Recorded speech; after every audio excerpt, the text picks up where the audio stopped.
Hi guys, may naisip po kaming prank ni Mister.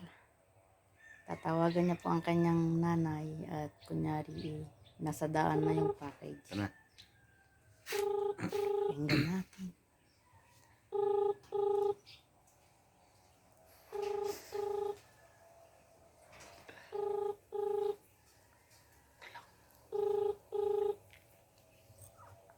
Ayaw agad sagutin, baka natutulog. Hello. Hello, good afternoon. Good afternoon po. Gregoria Bahia po. Opo. Sa package po to, padating na po. Opo. Nasaan po? Nasaan na po kayo? Sa Tuwi po.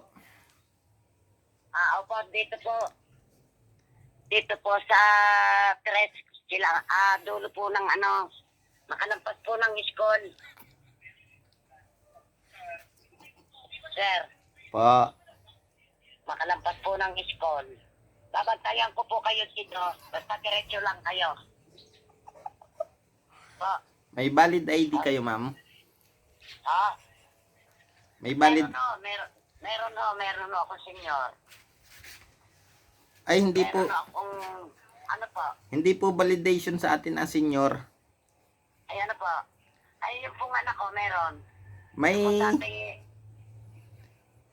saan po ba nakapangalan sa pangalan ko? Gregoria Bahia po.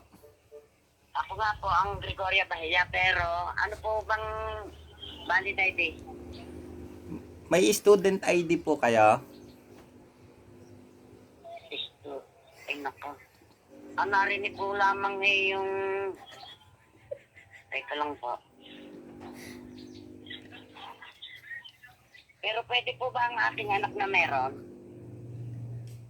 Ay, hindi po pwede. Kayo po ang naka-attach na pangalan. Teka lang po. Siya, kung wala po, next year na lang po. Aba, hindi po meron pala. Ano po bang ID? Nay, Utang inang ito. It's a prank! Ayos ka. ang ginagawa niya? Wala.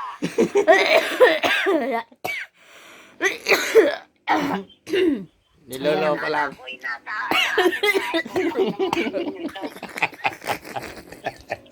Yun ang it's a prank. Pwede sa akin yan ay hindi. It's a prank! Diba guys? Wala. Niloloko lang kita. Na-prank po natin si Mother. Bye-bye! Sige na.